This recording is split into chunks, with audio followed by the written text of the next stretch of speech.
El día puede cambiar nuestra situación.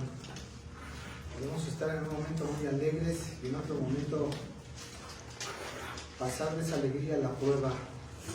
Pero recuerda esto, que cuando estás en la iglesia, en ese momento, por estar unidos en un solo cuerpo, en el cuerpo de Cristo, estamos ahí con Él, y esta es tu isla, esta es tu casa, donde puedes abrazar al Señor, donde puedes compartir con los hermanos, te santificas y dejas todo lo que está allá afuera en el mundo y escuchas la palabra de Dios, que es la que te da vida, que es la que te da ánimo para seguir adelante, aún pese a todo lo que esté allá afuera.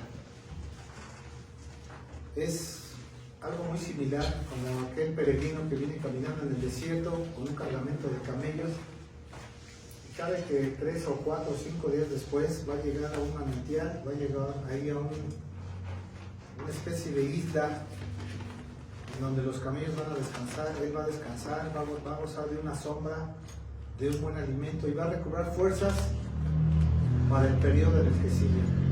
Eso es la iglesia. Aparte de lo que yo siempre te he dicho, baluarte y columna de la verdad. Bueno, vamos a orar, hermano, vamos a tener un tiempo de oración antes de la predicación. Dios Todopoderoso, Padre Eterno, en esta tarde tan bonita que estamos todos reunidos,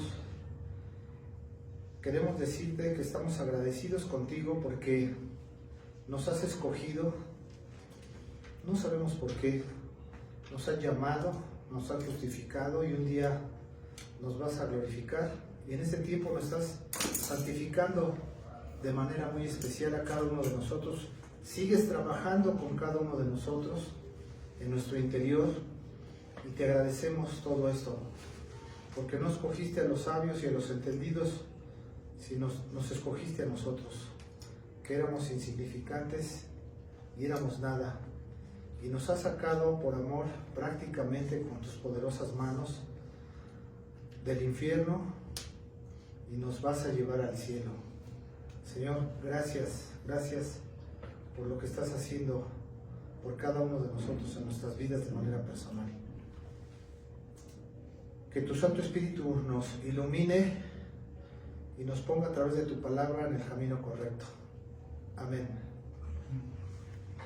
Bueno, yo le titulé a mi prédica Del infierno al cielo, así la titulé yo, ahí la pueden ver. Estamos ubicados ahí en el Salmo 113, versículos 7 y 8, nada más te voy a hablar de esos versículos 7 y 8, no me voy a salir de ahí.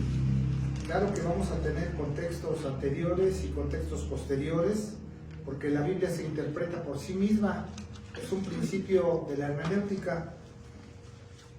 El Salmo tiene ahí 9 versículos, nosotros nada más 2 versículos vamos a ver. Y como bien nuestro hermano Víctor nos introdujo, es un Salmo de David, muy bien precisado, y dice ahí el Salmo 113, 7, 8, que dice, Él, o sea, el Dios Todopoderoso, levanta del polvo al pobre y al menesteroso, alza del muladar, para hacerlo sentar con los príncipes de su pueblo. Mira, estas dos palabritas, príncipes, la dice 2 veces ahí, en el mismo versículo. Quiero que pongas atención a ello porque ahí nos vamos a dar cuenta, al desglosar los versículos, nos vamos a dar cuenta de dónde nos sacó el Señor. Y debemos quedar sumamente agradecidos por esa obra que Él está haciendo por nosotros.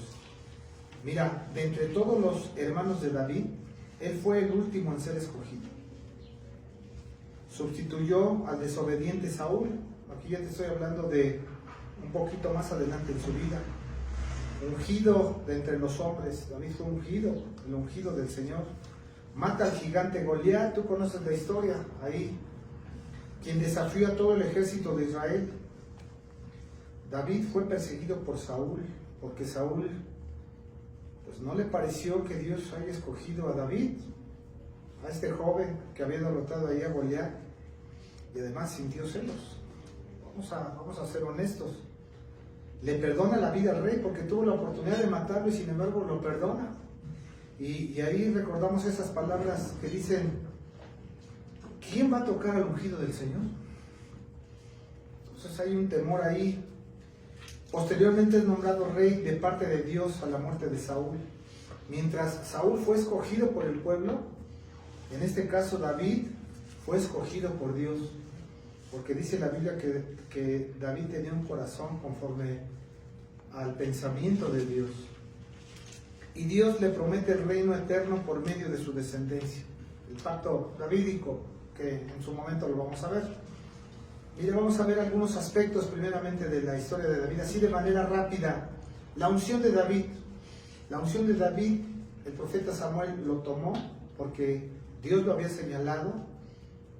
El profeta Samuel obedeció y llevaba una especie de, no sé si han visto aquí el pueblo aborigen mexicano, tiene unos bules, les llaman bules, y se llenan de agua para los que van a trabajar en el campo.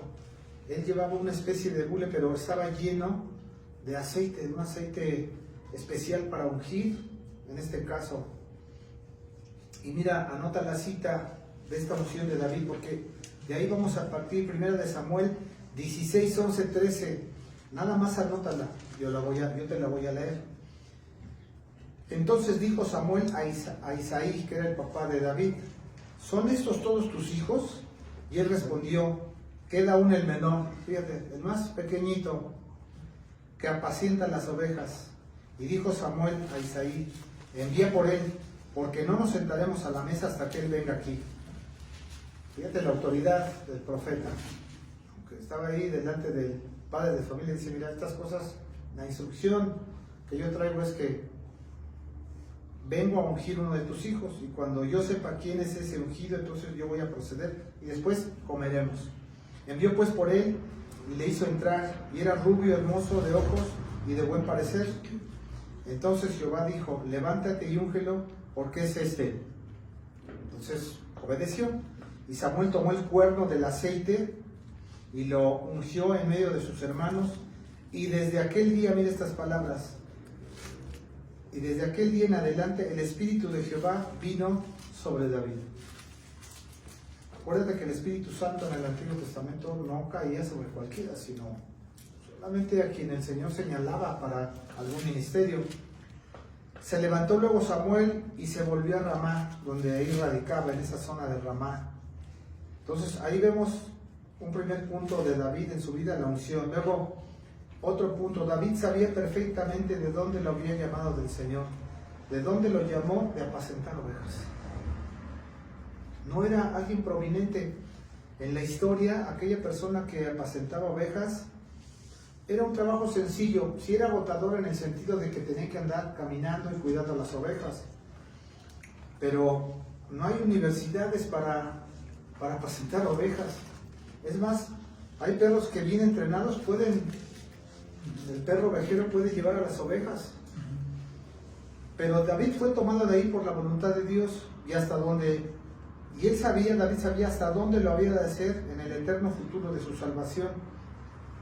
¿Qué quiere decir esto? Bueno, David fue tomado de ahí, pero él de alguna manera vislumbraba que iba a ser rey, pero lo que nunca vislumbró que le iba a dar un reino eterno, un reino espiritual, y que de su descendencia, mediante la promesa que el pacto iba a hacer con él, de ahí iba a nacer el Mesías. Él no lo vislumbró tan allá.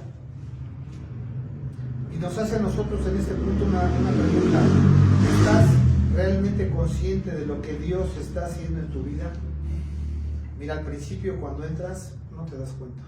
Tú empiezas a congregarte, empiezas a apuntar, empiezas a estudiar, y el Señor te va llevando. Hay personas que tardan en descubrir esto 1 año, otros 3 años, otros 5 años, otros hasta 10 años. Pero uno como creyente debe estar realmente consciente de lo que Dios está haciendo en nuestra vida. Nos está renovando, nos está santificando, nos está dando un crecimiento espiritual. Y eso es muy importante. Otro punto, Dios elige para sí mismo lo que con mucho desprecio desecha el mundo incrédulo.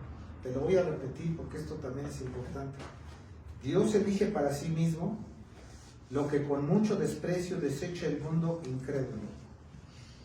Si nosotros vemos nuestra vida anterior, no hay nada extraordinario en nosotros. Sin embargo, así como vivimos, Dios nos amó primero, de ahí nos toma, de ahí nos saca, nos limpia, nos da un corazón nuevo, nos da un espíritu nuevo, nos permite estar siendo cada 8 días a través de la iglesia, estar impactados por el poder de la palabra de Dios, y nos da crecimiento espiritual. Las personas y cosas que desprecian los hombres son en verdad de gran estima a la vista de Dios. Tú eres de gran estima a la vista de Dios. No te menosprecies. No porque estés pasando una prueba, no porque tu familia te haya desechado, porque a lo mejor no tienes buenas relaciones con tus jefes en tu trabajo. Tú date tu lugar como hijo de Dios, como elegido de Dios. Eso es lo que debemos de hacer.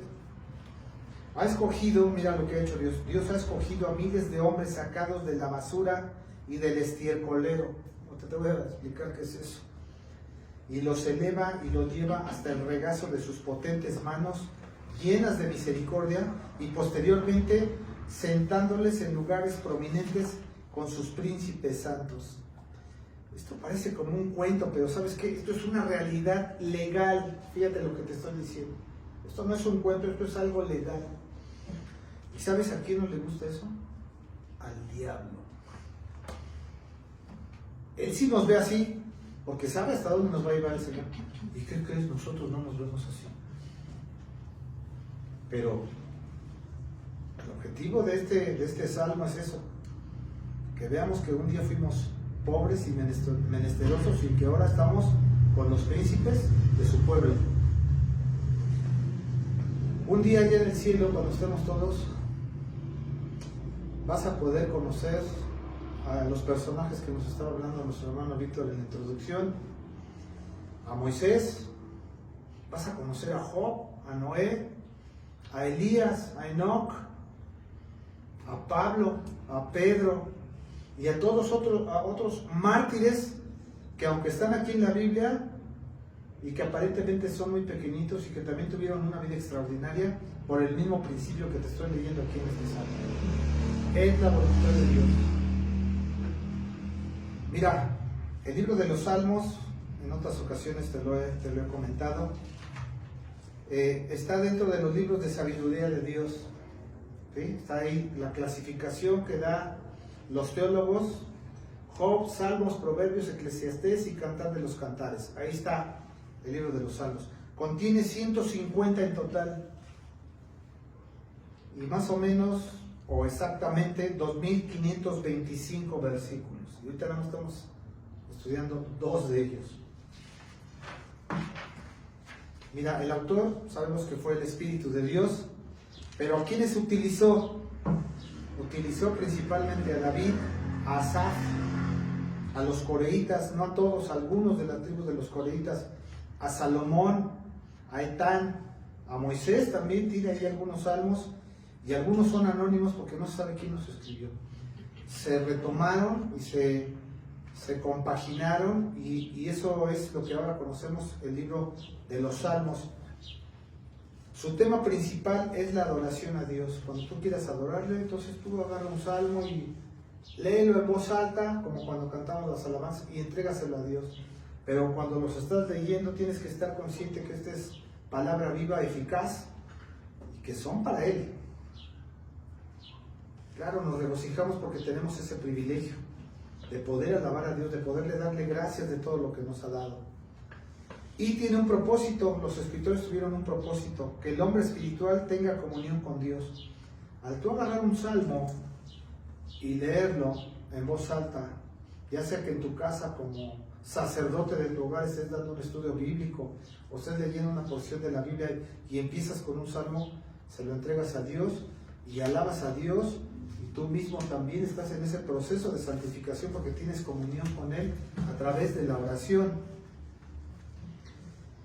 Mira, ahí, si vas ahí al Salmo 113, si lo pusiéramos ahí en una visión amplificada, pues tiene algunas divisiones, 4.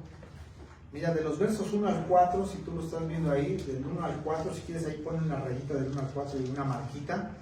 habla sobre lo excelso de la gloria de Dios. Si tú quieres saber qué tan glorioso es Dios, métete ahí a escudriñar esos versículos. El 5 habla sobre el trono desde donde gobierna Dios. Dios tiene un trono y está gobernando. Y eso es importante. Del 6 al 7, lo estás viendo ahí, estamos desmenuzándolo. Habla sobre el llamamiento de Dios para con sus escogidos. Hay un llamamiento ahí en esos versículos. Y el versículo 8 habla sobre la bendición que derrama sobre la mujer estéril. Mira, hay muchas mujeres que quisieran tener hijos e hijas, pero no pueden. Y hay mujeres y hombres que los tienen y los tiran a la basura. Así literal lo que te estoy diciendo, ¿eh?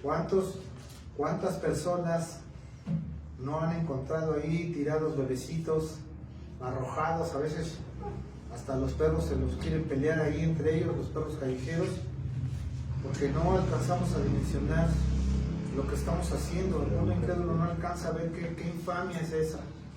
Y sin embargo ahí el Señor está hablando en ese versículo 8, está animando a la mujer estéril. Ha habido varias mujeres estériles en toda la historia de la Biblia. Y eso es, entonces, si tú tienes la bendición de tener un hijo o una hija, gracias Dios. Gracias Dios. Ahí en este contexto está ese Salmo 113, 7, 8. Te explico el pasaje. Mira, empezamos ahí, dice: Él levanta del polvo al pobre y al menesteroso alza del muladar. Hasta ahí nada más. Vamos a ver qué significa eso. Mira, aquí la palabra muladar es traducido como del basurero.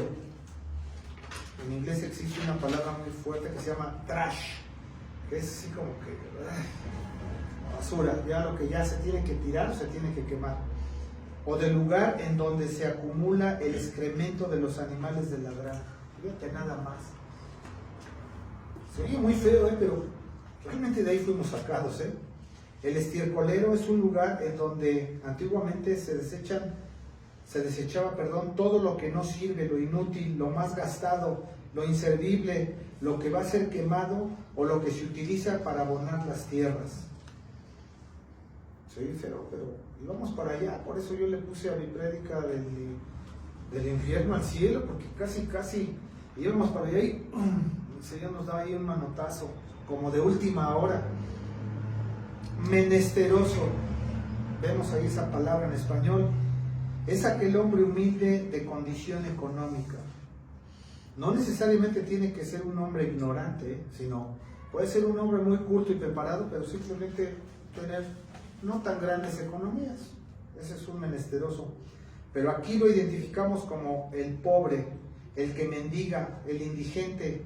Es persona muy necesitada, lo que nosotros hoy llamamos en nuestros días en situación de calle. Es el menesteroso. Nosotros, por lo menos, 2 alimentos al día. Tenemos un techo, tenemos ropa, tenemos calzado y tenemos vestido. Muchos tenemos un trabajo, aunque sea poquito, pero tenemos trabajo. ¡Qué bendición! Un vaso de agua, te lo tomas y ¡ay, te sabe! Ya si te tomas ese refresco negro pecaminoso y te gusta, pues también te lo tomas. Y te sabe re bien, ahí con un chicharrón en salsa verde y quesito y ya no te platico. Hasta ahí lo dejo. El versículo indica que Dios toma a sus escogidos. Él sí sabe quiénes son, de entre lo más bajo de la sociedad. ¿Has visto al chacharero?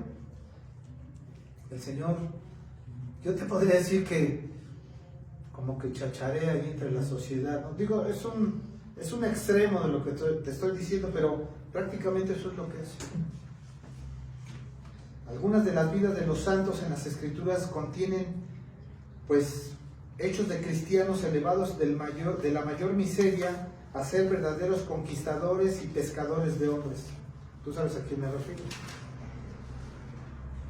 Y nosotros no estamos lejos de eso, porque estamos en ese proceso de santificación progresiva. Cada vez que tú vienes aquí y estudias la palabra, cada vez que vienes aquí y escuchas una predicación, eres edificado. Y tú vas a notar la diferencia, cómo llegaste y cómo te vas. normalmente en las prédicas sales exaltado, sales un poco apabullado y pensativo diciendo, híjole, no había reflexionado a profundidad de esto que me están diciendo. Ciertamente somos indignos de ser servidores del Dios Altísimo, pero cuando lo hacemos verdaderamente, de acuerdo a lo que dice la Escritura, muchos de nosotros eso es lo que somos. Y te voy a dar un ejemplo pequeñito. Un ama de casa creyente, ella piensa que no hace nada porque no le da tanto tiempo al estudio bíblico, porque a lo mejor tampoco tiene tanto tiempo de atender al marido y a los hijos, y tiene muchas cosas que hacer. Pero cuando hace que hacer y lo hace bien, y que a nosotros, nuestras esposas nos lavan, nos planchan, nos tienen ordenado, eso es agradable a los ojos de Dios. Pero si aparte de eso tiene sujetos a sus hijos y los educa de acuerdo a la Biblia, entonces está cumpliendo la voluntad de Dios. Pues esa mujer es servidora del Dios Santísimo también. Aunque visto desde ella, dice que no hace mucho, pero su trabajo le agrada a Dios. ¿O te gustaría llegar a tu casa y que estuviera de cabeza? Y que llegaras a tu casa y que en vez de que tu esposa te sirviera ahí una sopita con calientita, con una salsita, unas tortillitas, frijolitos, y que apenas la voy a empezar a hacer. Apenas la vas a empezar, y si sabes que yo llego a las 6, ¿cómo? Hermanas, hagamos bien nuestro trabajo, y hermanos, nosotros hagamos bien nuestro trabajo en nuestra casa, porque es para la gloria de Dios.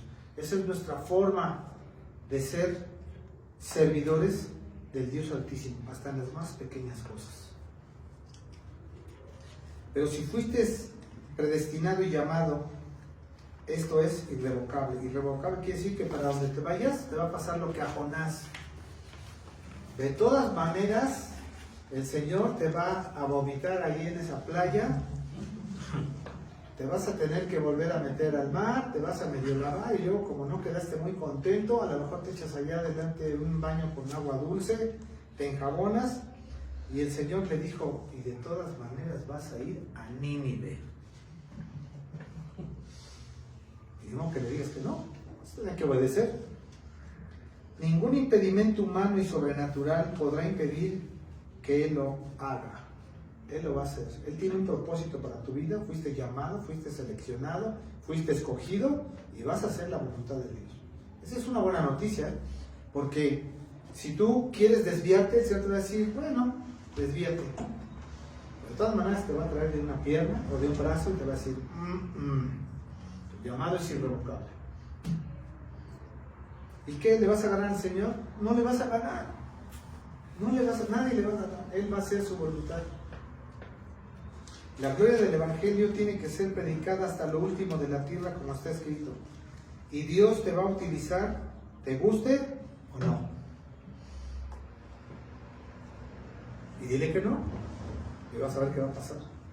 Yo le decía, Señor, yo no quiero subir un púlpito, yo no quiero predicar, yo estoy bien a gusto, yo no quiero ser misionero allá, que se vayan a Sinaloa a predicar todo. Yo los llevo, si quieres, yo presto mi coche y les compro Biblias y hago esto, pero yo estoy bien a gusto aquí. Y un día me dice el Señor, ahora vas a ir, vas a dejar ahí tu trabajo. Yo tenía una buena plaza ahí en el gobierno, me fui a predicar. No me arrepiento, yo nunca fui a un seminario, pero ahí aprendí muchas cosas que en un seminario no te lo enseñan. Yo no lo aprendí en un escritorio, yo lo aprendí en las calles. Esto sí se hace y esto no se hace. Y no se hace por esto, porque yo vi las consecuencias. Y luego cuando ya vi la Biblia y vi la teología, dije, ¡ay! La teología y la aplicación de la teología es lo correcto. Exactamente. Entonces, ahí Dios me completó. ¿Cuántas veces nosotros, los elegidos del Señor, nos hemos sentido indignos, inútiles, débiles y cobardes al predicar y dar testimonio? Yo creo que todos. A mí me daba pena cargar una Biblia en la calle. Que no me veas, casi caminamos, que no me veas, que no. ¿A dónde vas? Voy a dar una vuelta. Que no me la vieron, porque yo quería que no me apuntara. ¿Cuántas veces nosotros, los elegidos del Señor, nos hemos sentido indignos, inútiles, débiles y cobardes al predicar y dar testimonio? Muchas veces temblamos. Mira, tú me ves aquí, pero creo que estoy temblando. Estoy así como que, ay Señor, no me vaya a salir de la Biblia, ayúdame a predicar la verdad. Sin embargo, olvidamos que Cristo está siempre con nosotros. Eso es lo que debemos de ver. Mateo 28:20, apúntala, no vayas ahí, apúntala nada más, yo te la voy a leer. Conocemos esa promesa, pero a veces no sé por qué se nos olvida. Y tenemos miedo en el día, tenemos miedo en la tarde, tenemos miedo en la noche, y se dice, pero ¿por qué? ¿Por qué esa inseguridad? He aquí yo estoy con vosotros todos los días hasta el fin del mundo, amén, así sea. Eso está dentro del contexto de la Gran Comisión. Y si esto nos dice que no debemos temer por dar testimonio, ya sea que lo hablemos con nuestra boca, que sea la palabra la que les muestre a quienes les estamos hablando, o sin decir palabra, por nuestro cambio de vida, que vean que somos cristianos, el Señor está ahí. Esa es su voluntad. Aun cuando nosotros mismos nos tenemos en poco, Dios nos tiene por muy estimados y apreciados. ¿Escuchaste esto que te dije? Muy estimados y apreciados. Eso es lo que somos a los ojos de Dios. Hay gente que dice, ay, es que Dios ya no me escucha, es que Dios no me hace caso. No es cierto. Vamos a leer ahí. Lo que pasa es que a veces pedimos caprichitos o cosas que no nos van a hacer bien. Aunque seamos indignos solamente de ser echados a la basura, Dios nos lava, nos pone vestiduras nuevas, nos capacita y nos pone a servirle. No así para el orgulloso. El hombre orgulloso que camina fuera de la voluntad de Dios, el hombre que no quiere nada con Cristo, que aunque le has predicado, se niega. Ese hombre, mira lo que dice la Biblia, Proverbios 21:24. Anótala, la leo, Proverbios 21:24. Escarnecedor es el nombre del soberbio y presuntuoso, que obra en la insolencia de su presunción. Es una persona presumida, altanera, orgullosa, que no suelta el yo-yo. Todo lo quiere pagar, no quiere dejar nada. Yo conocí una persona que cuando le dieron su liquidación de ahí de Comisión Federal, bueno, casi le dieron como 7 millones de pesos. A mí si me dieran 7 millones, yo 7 casas, así ya, sin pensar, 7, una en Palermo, otra acá, otra allá, una inversión doble. Yo no lo voy a pensar. ¿Qué creen que hizo este hombre? Se fue a Europa, se gastó todo y no le dejó a sus hijos absolutamente nada. Eso es el mundo incrédulo. Un verdadero padre, ¿sabes qué? Métete a una buena escuela, es una maestría, es un doctorado. Lo que no pude darte con esos 6 millones, inviértelo en tu educación, hijo, te compro los mejores libros. ¿Qué necesitas para acabar tus estudios? Esa es una buena inversión. Pero no lo hacemos. ¿Quién sabe dónde tenemos la mente? Me voy a ir a Europa. ¿Qué es ir a Europa? Mira, ayer en YouTube hay un chorro de documentales. Visita Bruselas y ahí está el también. Vaya a Bélgica. Vaya a Bélgica. 1 hora. Estoy viendo ahí todo tan rápido. Quiero ir a África y a ver a los animales de ahí, Tanzania, con National Geographic. Estoy viendo ahí los escultura. Y no traigo ningún boleto. Ahí está todo.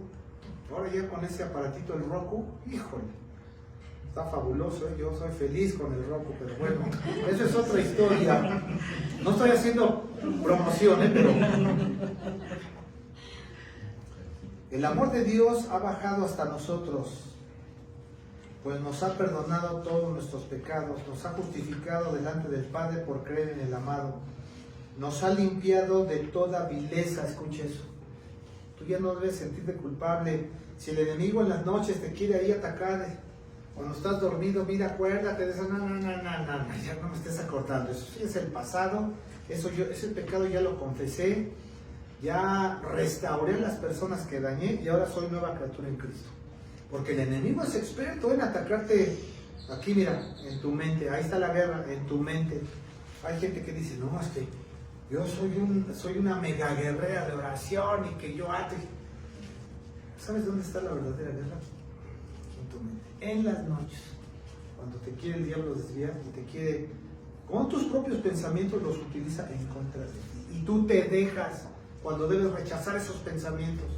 Debes llevar todo eso cautivo a los pies de Cristo y decir, Señor, eso no me sirve, y hacerlo a un lado. Pero si no te defiendes, hasta le pones colores, le pones sabores. ¡Ay, sí es cierto! Y tú solito ahí te estás, como si te estuvieras echando ahí, no sé, un cigarrito, no sé. Pero ya nos ha limpiado de toda vileza. Ya nuestros pensamientos no deben estar impregnados de la palabra de Dios. Hechos 13:39. Y que todo aquello de que por la ley de Moisés no pudisteis ser justificados, en él es justificado todo aquel que cree. ¿Qué dice la ley? Tú lees toda la ley y te das cuenta que solamente hay dos cosas. Si obedeces, bendición, y si desobedeces, maldición, pero nunca dice vida eterna. La ley, aunque la pudieras cumplir, no te salva. Solamente te salvas con Cristo, no hay ningún otro. Solo Cristo. Y nos lanza otra pregunta: ¿cómo vivías antes de conocer a Cristo? Pues perdido. Hay veces que vemos a los hermanos o a los incrédulos de una manera muy dura, pero nos olvidamos que nosotros vivimos igual y a veces peor. Pero somos muy buenos para juzgar, buenísimos, hasta con una balanza milimétrica. ¿Ya viste al hermano? ¿Ya lo viste? Dice el Señor, ¿ya se te olvidó de dónde te saqué? Que sí, Señor, ya se me olvidó, no, lo recuerdo, te saqué de aquí, de aquí. Por eso dice ahí del muladar, ¿no? Carlos Haddon Spurgeon, lo conocemos, es conocido como el príncipe de los predicadores. Fue un predicador inglés muy bueno. De hecho hay muchos sermones de él en las redes sociales, incluso traducidos al español. Él dice sobre esta parte de la Biblia: el pecado es un veneno fatal. Cito, el pecado es un veneno fatal. Sin embargo, aun cuando hubieres penetrado este pecado en tu alma hasta lo más profundo, hasta hacerte repugnante, tanto moral como físicamente, porque el pecado también te trae enfermedades, la gracia infinita de Dios manifestada en Jesús es capaz de levantarte de tanto embrutecimiento, soy feo, pero es la verdad, y degradación, y constituirte en glorioso trofeo para la gracia de Cristo. Ese chacharero que va y saca ahí un triciclo horrible, feo, luego lo desarma todo, lo empieza a limpiar, lo empieza a pintar, le pone aceitito, le pone todo como el original y lo deja nuevo, y hasta lo puede vender a muy buen precio. Hay un programa por ahí que se llama Los Restauradores. Me estás matando, Tyler, dice. Y el papá le dice, me estás matando, Tyler, pero eso es lo que hace el Señor con nosotros, nos restaura. Y nosotros, ya restaurados, volteamos a ver de dónde sacó y hasta le hacemos así: quiero regresar, Señor, quiero regresar. Y queremos regresar, porque es nuestra naturaleza. Y estamos peleando, esa es la pelea de lo espiritual contra lo carnal, que está aquí en nuestra mente y que a veces podemos caer en un momento determinado. ¿Por qué? Por falta de oración, por falta de compromiso, a veces porque no leemos lo suficiente la palabra de Dios, o porque no tenemos unas convicciones fuertes y sólidas. Si seguimos ahí en el pasaje, continúa y dice: para hacerlo sentar con los príncipes de su pueblo. ¿Qué quiere decir esta parte? Mira, la palabra príncipe en hebreo, te vas a sorprender, es N-A-Z-I, nazi. ¿Tú sabes quiénes son los nazis? ¿Sabes su símbolo? ¿Conoces al ejército de Hitler? ¿Tú crees que esto es casualidad? Ellos se hacían llamar el ejército escogido. La palabra príncipe es N-A-Z-I, nazi, significa principal, líder, y aparece unas 129 veces en el Antiguo Testamento. ¿Dónde aparece? Nada más te voy a dar un ejemplo. Números 25, 17, 18. Es una parte de la escritura donde viene esta palabra. Es importante porque hay una correlación, te la voy a leer. Les dice el Señor ahí en Números a los israelitas: hostigad a los madianitas y heridlos, por cuanto ellos, la repito, Números 27, 25, 17, 18. Hostigad a los madianitas y heridlos, por cuanto ellos os afligieron a vosotros con sus ardides, con que os han engañado en lo tocante a Baal-peor, es una deidad demoníaca, y en lo tocante a Cosbi, hija del príncipe de Madián, y ahí aparece esta palabra, nazi, su hermana, la cual fue muerta el día de la mortandad por causa de Baal-peor. Sabemos que la orden era destruir a todos los pueblos de alrededor y no casarse con sus mujeres, porque luego podía entrar la idolatría, que por cierto es un tema que voy a dar la próxima semana, la idolatría. El pasaje indica que los cristianos verdaderos viven en una sociedad muy distinguida, ya que al estar en Cristo también estamos con el Padre. Fíjate lo que te estoy diciendo. Tú tienes comunión con Cristo, pero en automático, sin darte cuenta, también tienes comunión con el Padre. A quien no hemos visto, sino que si hemos visto a Cristo, hemos visto al Padre. Sabemos que existe, que hay un hacedor de todas las cosas, una mente maestra, el poderoso, el santo de los santos. Primera de Juan 1:3, ahí sí acompáñenme porque es importante. Este es un testimonio, Primera de Juan 1:3.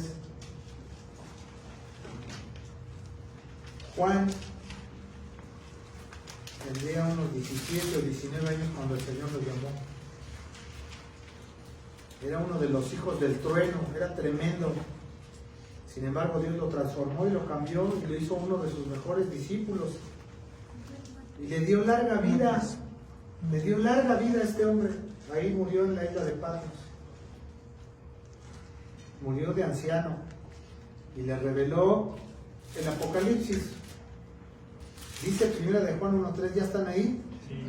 Él dice: lo que hemos visto y oído, hablando de ese llamado que está ahí en Mateo 10:1, esto os anunciamos para que también vosotros tengáis comunión con nosotros. O sea, primero compaginar con ese testimonio de los apóstoles, y nuestra comunión verdaderamente es con el Padre y con su Hijo Jesucristo. ¿Te das cuenta ahí?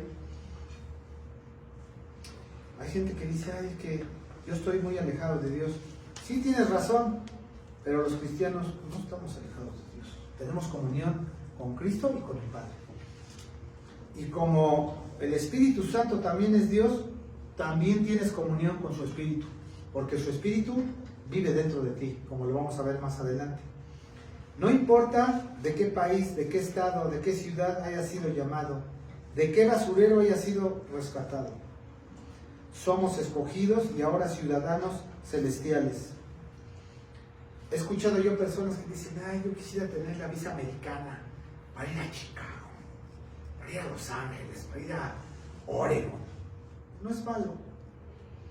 Yo les digo: mira, yo ni pasaporte tengo, pero ¿qué crees? Soy ciudadano celestial, ya tengo mi boleto al cielo.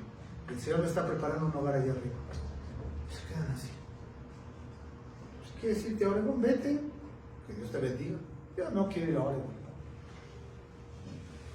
Yo ya soy ciudadano celestial y estoy feliz. A ver, quítame la ciudadanía. Ni lo alto, ni lo bajo, ni ninguna cosa creada nos podrá separar del amor que es en Cristo Jesús. Esta es la garantía. Ahora, si te quieres ver más nivel top, Romanos 8:1, ninguna condenación hay para los que están en Cristo Jesús. Y a ver, Hebreos 12, 18, 24, te la leo. Hebreos 12, 18, 24. Está hablando de un hecho del pasado. ¿Tú te acuerdas cuando el Señor les habló allí en el monte con esa espantosa voz que les dio ahí los 10 mandamientos, ¿te acuerdas? Y que estaban espantados y dice que no entre nadie, ahí pongan un lindero, si un animal pasa va a morir, si un hombre traspasa va a morir. ¿Quiénes van a subir? No, los sacerdotes se quedan y los ancianos ahí al pie del monte, nada más vas a subir tú, le dice a Moisés. Se está acordando de esa parte de la Biblia ahí, dice, porque no os habéis acercado al monte que se podía palpar y que ardía en fuego, fíjate qué espantoso, y a oscuridad, y a las tinieblas y a la tempestad, al sonido de la trompeta, mira, un shofar espiritual, y a la voz que hablaba en un perfecto hebreo, la cual los que la oyeron rogaron que no se les hablase más. ¿Tú sabes lo que es, doctor? Que ya no queremos oír la voz de Dios, es espantosa. A mí sí me gustaría, para que todos los malandros sintieran que hay autoridad y todos temieran que hay un Dios todopoderoso. Porque no podían soportar lo que se ordenaba. No matarás, no codiciarás, honrarás a tus padres. Pero imagínate con esa voz. Imagínate esas declaraciones, por un lado los ángeles y por otro lado los demonios y por otro lado el pueblo de Israel, y que todos estaban oyendo las instrucciones con esas señales y prodigios desde el monte. Ojalá Dios hablara otra vez así, pero no creo. Si aún una bestia tocara el monte, será apedreada o pasada con dardo. Y tan terrible era lo que se veía que Moisés dijo, estoy espantado y temblando. Y eso que tenía ahí el Espíritu de Dios. Pero aún así, estoy espantado y temblando. Así deberíamos estar nosotros, delante de ese evangelio que tienes ahí, de esa Biblia, sea la Biblia de Thompson, sea la Biblia de MacArthur, sea el diario Vivir, sea la Biblia de las Américas. Tiembla ante esa palabra, porque es Dios así hablándote desde ese monte. Claro que uno la lee hasta en su camita, ¿verdad? Suavecito, hasta su café y todo. Pero aquí está hablando de una cosa que la primera vez que se hablaron estos mandamientos, yo de un testimonio que dijo, yo he hablado y así dice el Señor. Cuando vean esas palabras, así dice Jehová, acuérdense de este pedazo. Y temblemos, porque así dicho el Señor. Sino que os habéis acercado al monte de Sión, a la ciudad del Dios vivo, Jerusalén celestial, a la compañía de muchos millares de ángeles, ¿lo estás viendo ahí? A la congregación de los primogénitos que están inscritos en los cielos, los creyentes que ya murieron del Antiguo Testamento, a Dios el juez de todos, mira, a Dios el Padre, a los espíritus de los justos hechos perfectos, a Jesús también, el mediador del nuevo pacto, y a la sangre rociada que habla mejor que la de Abel. Mira nada más, ahí está la explicación. Somos realmente escogidos por Dios desde la eternidad pasada, y por medio de Cristo tenemos acceso directo al Padre en nuestras oraciones, necesidades y ayuda oportuna. ¿Tienes algún problema? No salgas corriendo. Háblale a tu esposo o espéralo. Pon a tus hijos, siéntate en una mesa, saca una Biblia, escoge un salmo y ponte a orar. Pon tu problema en las manos de Dios. Eso es lo primero que tienes que hacer. Eso es lo primero. Busques ayuda oportuna. Entramos continuamente al lugar santísimo muchas veces al día, cuantas veces quieras. Antes nada más entraba en el Yom Kippur, en el día del perdón, Aarón, una sola vez, y tenía que pedir perdón por sus pecados para entrar puro y luego purificar a todo el pueblo y pedirle perdón a Dios. Y ahora nosotros les ofrecemos mediante el Evangelio de Cristo que la gente puede reconciliarse y no quiere reconciliarse. No nos rechazan a nosotros, rechazan al Señor. Y ahora sí, busca en Hebreos 14, 16 y acompáñame. También es importante, porque aquí es un mandato de parte de Dios a los creyentes. Hebreos 14, 16. Te doy ahí un ratito, unos segunditos. No son competencias, ¿eh? Hebreos 14, 16, ¿no está? No, 13. Es 13, 16. A ver cómo dice la cita, a lo mejor me equivoqué. Acerquémonos. Y de hacer bien. Y hacer bien, no. de la ayuda mutua. Déjenla pendiente ahí. La cita la buscan y dice así, pónganle ahí una notita y dice: acerquémonos pues confiadamente al trono de la gracia. A lo mejor le puse ahí hace de Hebreos 4, 16, no sé, después la corrigen. Acerquémonos pues confiadamente al trono de la gracia para alcanzar misericordia y hallar gracia para el oportuno socorro. 4:16. ¿Es qué? 4:16. Sí, entonces ahí hay uno de más, bórrenlo. ¿Cuántas veces? Mira, hay hermanos que oran 3 veces al día. Hebreos 4, 16. ¿Sí, verdad? Sí. Bueno, quítenle ahí el 1. Son dedazo. Hay gente que ora como Daniel 3 veces al día. Hay quienes oran 2 veces al día. Hay quienes oran 1 vez al día. Y hay quienes no oran en toda la semana. Hay esposos y esposas que oran por su cuenta. No es malo, pero a lo mejor los que estamos casados oremos con nuestras esposas. Acerquémonos pues confiadamente al trono de la gracia. Eso es bueno.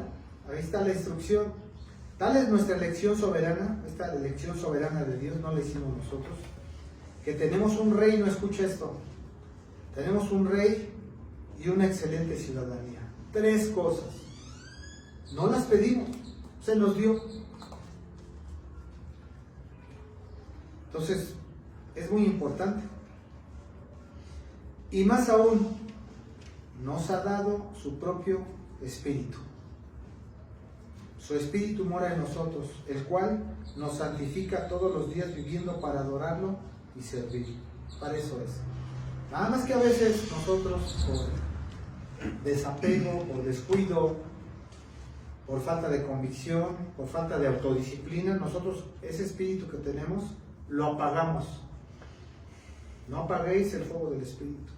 Hay que tenerlo siempre vivificado, porque para eso está.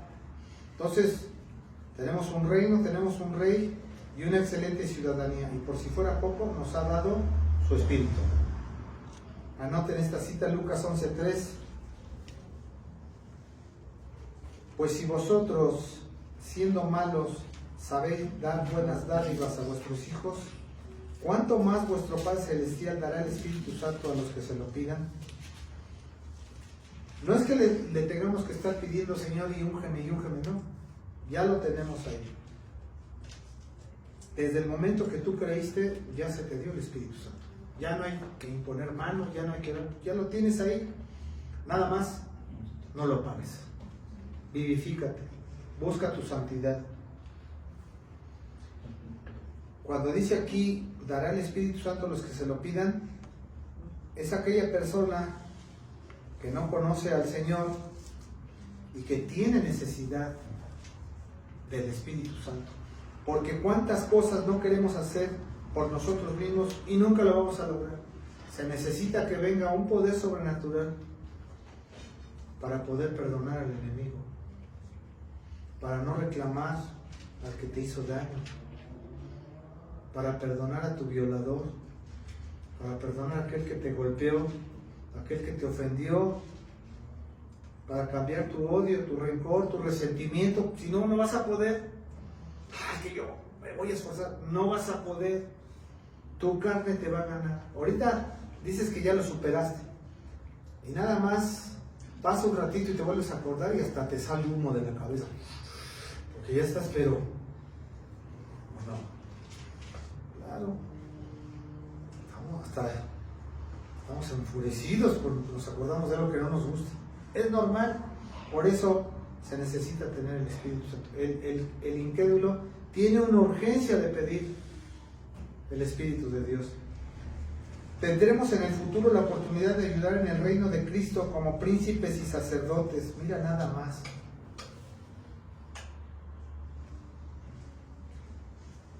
Aquí vemos que algunas personas en el mundo, algún hermano le dan un buen trabajo y nos gozamos, porque está en una buena empresa, porque está en una buena posición, porque tiene buen sueldo, y todo el cuerpo se alegra. Pero también cuando alguien sufre en la iglesia, todos sufrimos, porque somos un cuerpo. Nos dolemos con el hermano caído. Pero si esto pasa en el mundo, imagínate este privilegio de estar ahí como príncipes y como sacerdotes. Y mira, no vamos a alcanzar a imaginar cómo es esto, porque no hay muchas cosas ahí que nos sean reveladas, pero debemos de creerlo por fe. Los príncipes tienen también cierto poder, como el de ejercer influencia sobre otros, poseen un cetro de mando sobre un determinado dominio y de igual manera un sacerdocio, y esto lo haremos eternamente con Cristo en el futuro. Esta palabra sacerdote significa repartir lo sagrado, repartir las cosas de Dios, el pensamiento de Dios, la palabra de Dios. Eso es lo que hace un predicador. ¿No me crees? Busca Apocalipsis 1, 5, 6. Te espero. Quiero que lo leas conmigo. Apocalipsis 1, 5, 6.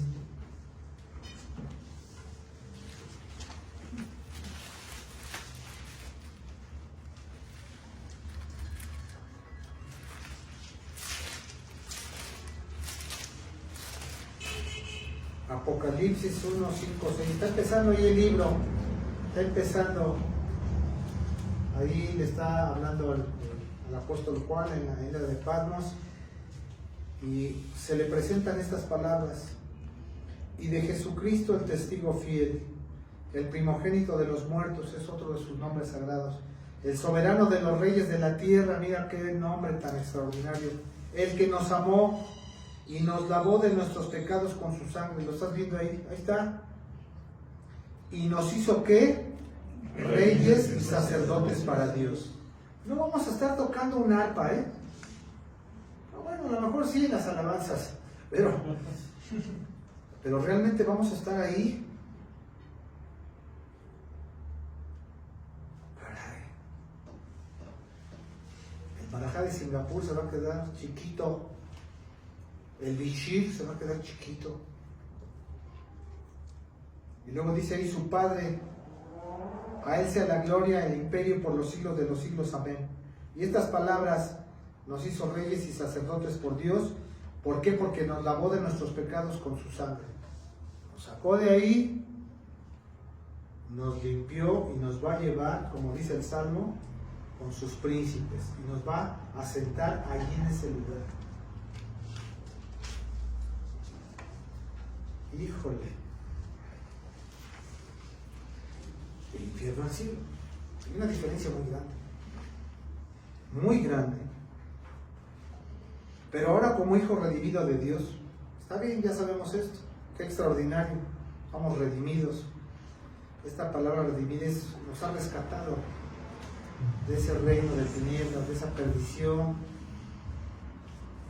Entonces nos lleva al reino de Cristo. Entonces tenemos honra delante del Padre y de los hombres. Nos da nuestro lugar.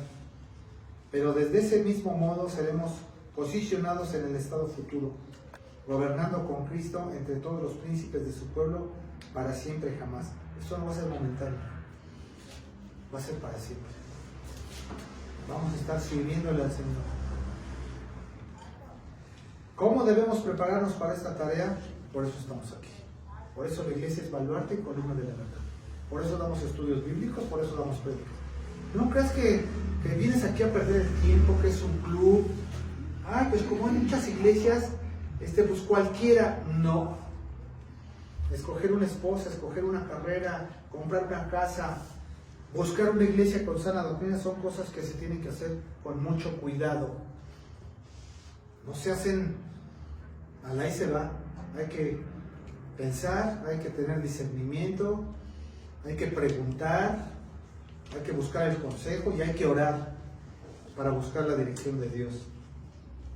Mira, Dios llama a Israel, tú te acuerdas, el hermano Víctor hace rato nos dio ejemplos, pero yo te voy a dar el ejemplo de Israel.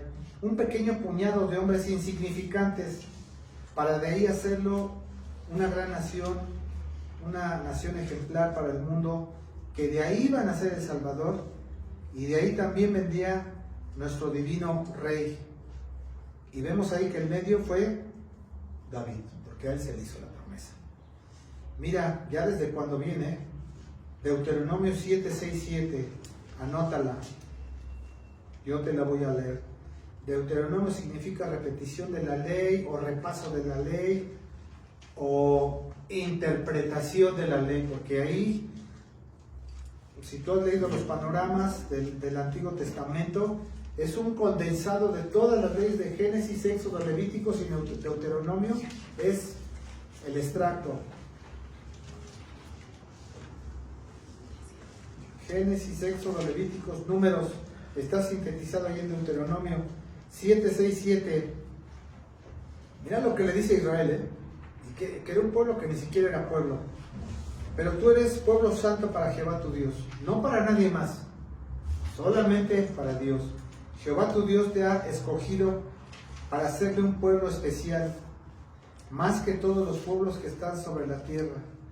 No por ser vosotros más que todos los pueblos os ha querido Jehová y os ha escogido, pues vosotros eres el más insignificante de todos los pueblos.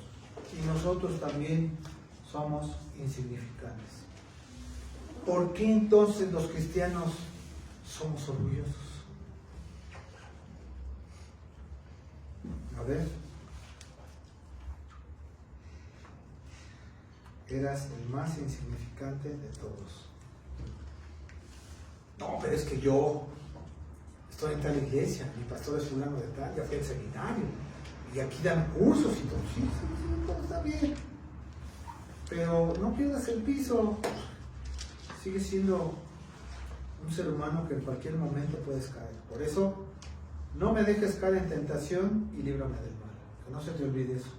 Porque el que cree estar seguro dice, cuídese, porque puede caer. Hay cristianos orgullosos que dicen, no, yo qué va, yo cuándo voy a ser como aquella hermana o como aquel hermano. Ay, no, Dios me libre. Y el Señor te pone hasta el principio de la fila y te dice, vas a ser el primero. Y vas a ver qué le pasó a Pedro. Señor, yo no te voy a abandonar, no te voy a dejar. Y el Señor se voltea y lo ve y le dice, ¿de veras?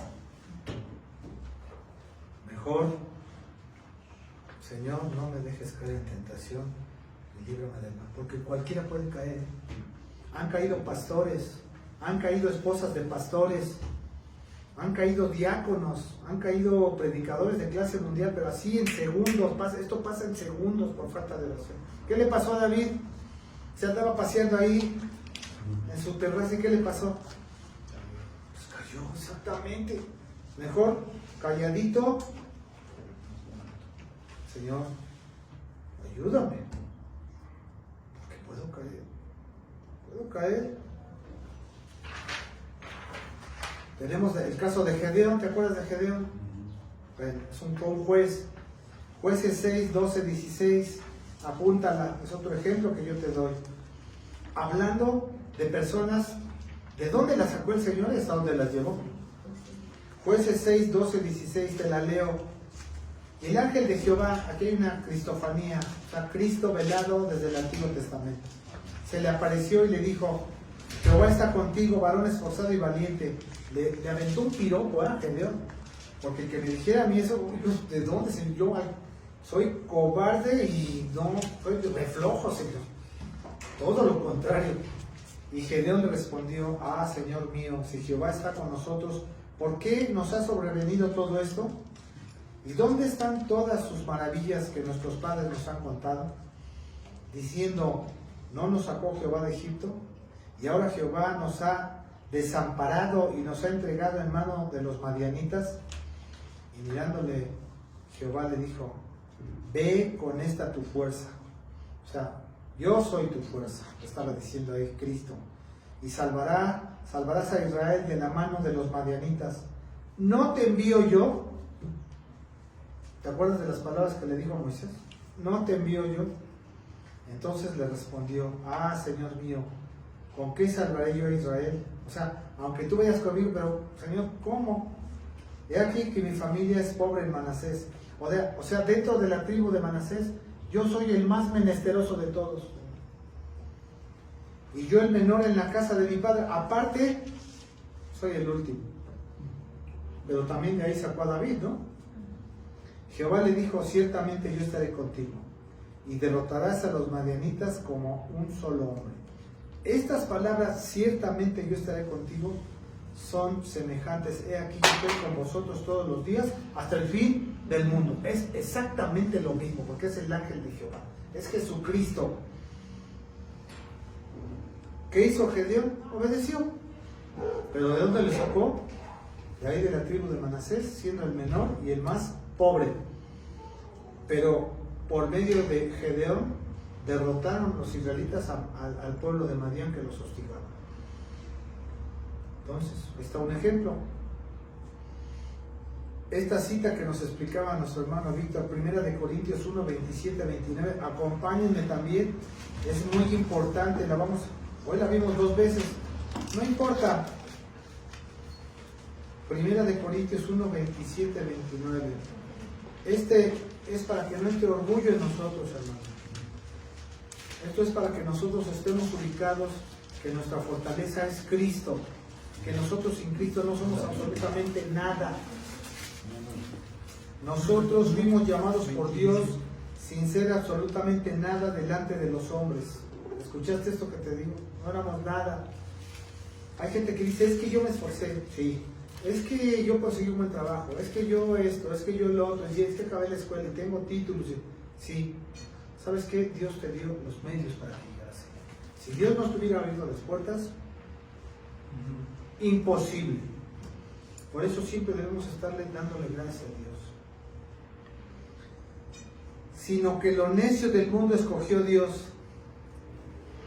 Necio es nuestro segundo nombre. ¿O no? Para avergonzar a los sabios. Esa es la voluntad de Dios. Y lo débil del mundo escogió Dios. ¿Qué vio Dios en ti? Tu debilidad, y la vio también en mí. Para avergonzar a lo fuerte. Lo vil del mundo y lo menospreciado escogió Dios. Y lo que no es, para hacer lo que es, a fin de que nadie se jacte en su presencia. Ese es el motivo. El día de mañana, cuando estemos ahí, vamos a tener que decirle al Señor unas palabras muy semejantes como a los 24 ancianos que tienen unas coronas ahí, que fueron escogidos y que están ahí, unos a su derecha y otros a su izquierda, ahí en Apocalipsis 4, esos 24 ancianos. Y que ellos, al ver al Cordero de Dios, se quitan esas coronas, se humillan delante del Señor y se las entregan. Y le dicen, Señor, solamente tú eres de recibir la honra y la gloria, porque todas las cosas por ti existen y por ti perseveran. ¿Y dónde queda esos galardones? Todo lo hace Dios. El arrepentimiento te lo dio Dios. El llamamiento te lo dio Dios. Lo que haces bien, ya son obras que están escogidas, nada más para que camines en ellas. Vas a llegar allá y sí te vas a decir, mira, siervo inútil, porque apenas lo que te mandé a hacer, eso hiciste. Aquí está tu diploma, ¿eh? Si no creas que te vas a Harvard, Massachusetts, Yale. No. Deberíamos hacernos todos tener ahí un título que diga Jesucristo, que nos acredite como siervos inútiles. Bueno, eso es lo que dice la Biblia. Sin embargo, dice que vamos a ser príncipes y sacerdotes. Pero no olvidemos de lo que nos acontece. José, vendido como esclavo a los egipcios por sus malvados hermanos, porque no eran muy buenos, los hermanitos. Llegó por la voluntad de Dios a ser príncipe de Egipto. Fíjate, sus hermanos lo odiaban porque Dios le dio ese don de conocer su voluntad a través de los sueños. Entonces los hermanos también se enojaron porque la verdad a veces los papás cometemos el error de tener preferidos. No tengan preferidos, traten a sus hijos igual. Aunque ellos digan que no, es que quieres más a él, quieres más a él, y empiezan a echarse la culpa. No, si no es un frontón aquí. O sea, yo los trato parejos. Génesis 41, 38, 41, apúntenla, la leo. Génesis 41, 38, 41. Y dijo Faraón a sus siervos, estaban ahí, estaban en una gran junta. ¿acaso hallaremos a otro hombre como este en quien esté el Espíritu de Dios? ¿Te das cuenta? Que sin el Espíritu no podemos hacer nada. Y dijo Faraón a José, pues que Dios te ha hecho saber todo esto. ¿Se acuerdas? Vacas gordas, vacas flacas. Y aparte le dio la solución. Le dijo, guarden 1/5 cada año de toda la producción de Egipto y se junte todo en graneros. Y entonces cuando vengan los 7 años de austeridad, de ahí vamos a estar dando alimento a todo el pueblo. Y va a alcanzar, tan es así que otros pueblos de alrededor iban a buscar alimento a Egipto. ¿Quién le reveló estas cosas? El Espíritu Santo. Fue la voluntad. Dice otra vez, y dijo Faraón a José, pues que Dios te ha dado saber todo esto, no hay entendido ni sabio como tú. ¿Te acuerdas que él mandó llamar a todos sus sabios, a todos sus magos, y nadie supo descifrar el enigma? Entonces fueron y sacaron a José. ¿Cómo lo sacaron de la cárcel? Lo tuvieron que bañar, lo tuvieron que arrasar, porque iba ante Faraón. Y llegó ahí a la corte, posiblemente sin tomar agua y posiblemente sin comer. Le dice, ¿de qué se trata? Le dice al rey. Y ya él le dice, mira, es que tengo este sueño y nadie lo sabe. Dice, señor, esto es fácil. Dice, es una ecuación de primer grado. Dice, paz. Y habla atrás, dice, qué bueno que no estoy enseñando tu tipo de ecuaciones, pero el Señor las puede resolver fácilmente. ¡Qué bendición! Tú estarás sobre mi casa, y por tu palabra se gobernará todo mi pueblo. Fíjate nada más de dónde lo sacó. Solamente en el trono seré yo mayor que tú. José es un tipo de Cristo. Cristo gobierna todo el universo, porque esa es la voluntad del Padre. La voluntad del Padre es que le demos toda la honra y la gloria a Jesucristo. Esa es la voluntad del Padre. Él va a enjuiciar a todas las naciones, a todos los demonios y aún a los ángeles. Aunque no han hecho nada malo, pero en su santidad, porque el problema que tenemos con Dios es que es un Dios 3 veces santo. Y entonces, ¿qué sucedió? Como es un tipo de Cristo, dijo además Faraón a José, he aquí yo te he puesto sobre toda la tierra de Egipto. Todo el universo lo gobierna Jesucristo. Pero regresando a la historia, sus malvados hermanos quisieron matarlo y venderlo como esclavo, y resulta que él después lo salvó. No solamente de sí mismo, sino que también de esa hambruna. Y entraron en Egipto cobijados por todo el apoyo que les daba José como príncipe, porque solamente Faraón estaba ahí arriba de él. Lo que dijera, palabra que pronunciara José, eso se iba a hacer. Nunca hay una parte en la escritura que subía José y decía, oiga Faraón, voy a hacer esto.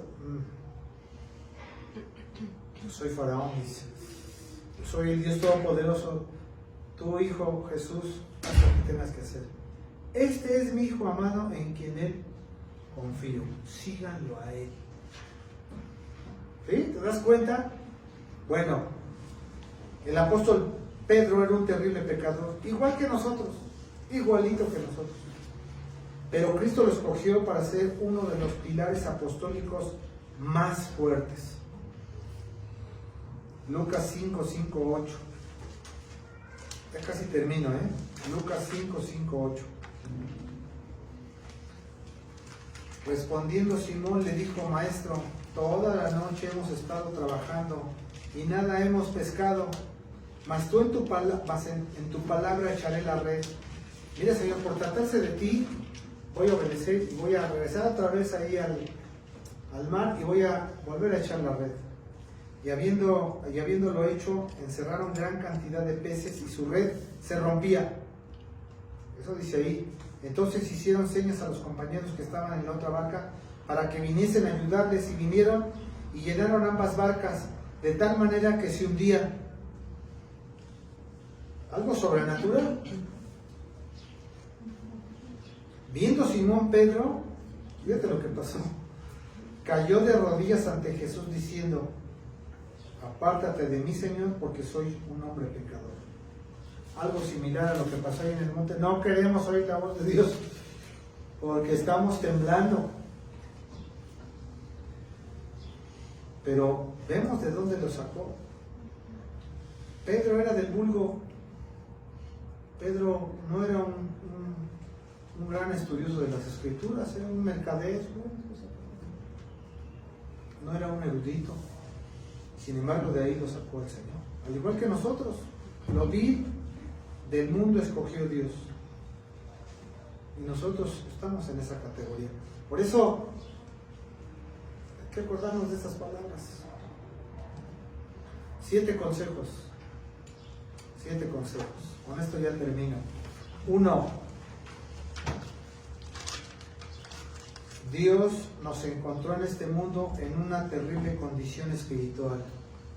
Así nos encontró. Devastados, destruidos, casi aniquilados. La forma como nos limpia para ser santos y en donde nos coloca de manera legal, más bien en el cuerpo de Cristo sin mérito alguno. Sin mérito, ahí nos lleva. Es decir, a nivel espiritual en la eternidad. Esa es su voluntad. Nos sacó del mismo infierno y nos lleva al cielo. No nos preguntó, Él de su voluntad lo hizo. Para estar con Él eternamente por pura gracia y misericordia. No tenemos mérito alguno. Es gracia pura, es un regalo inmerecido de Dios. Ese es el punto número 1 que siempre como creyentes debemos tener. Entonces, ¿debemos caminar en orgullo? No, para nada. Para nada. Somos simples mortales nada más. 2. Como culpables pecadores debemos de mirar al Salvador.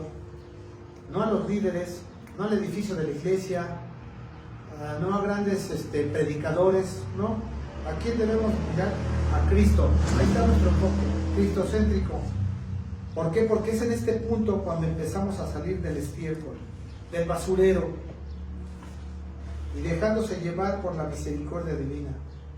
Entonces cesamos de ser un reo de muerte, digno del infierno, y nos convertimos en ciudadanos celestiales. ¿O quieres un pasaporte a Estados Unidos? ¿O quieres un pasaporte al cielo? No sé cuál quieres escoger, pero yo prefiero el pasaporte al cielo. A mí no me interesa ser ciudadano americano, ni canadiense, ni ruso, ni... ¿Para qué? Si ya tengo la ciudadanía celestial. ¿Para qué la quiero? Si acaso me llaman a predicar, pues que sea en un país de habla hispana, a lo mejor ya lo sacaré, pero mientras no. 3. Ya no somos culpables delante de la justicia de Dios. Esto es importante. Ya no le hagas caso al pingo que te mete ahí torniquetes en las noches, en tus pensamientos, gusano. No le hagas caso. Aléjate.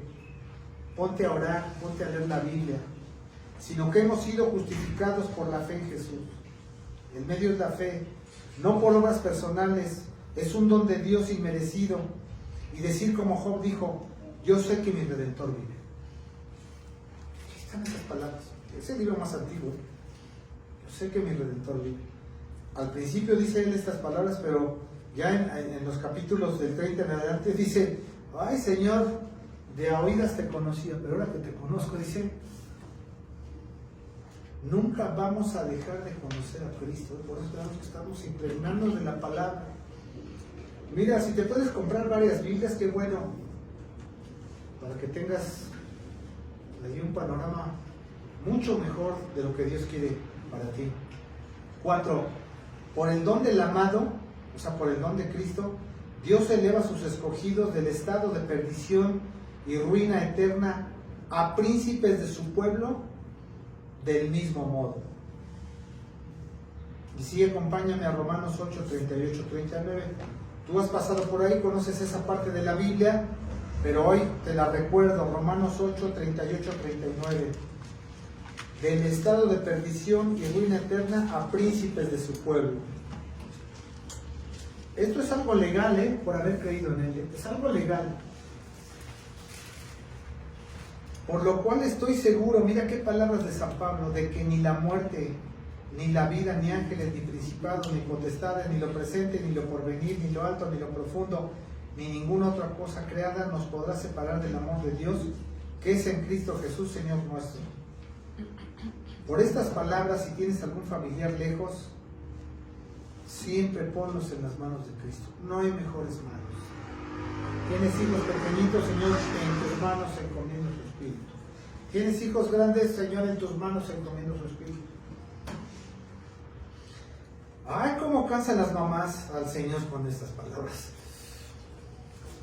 Pero gracias a esas oraciones muchos de nosotros estamos aquí.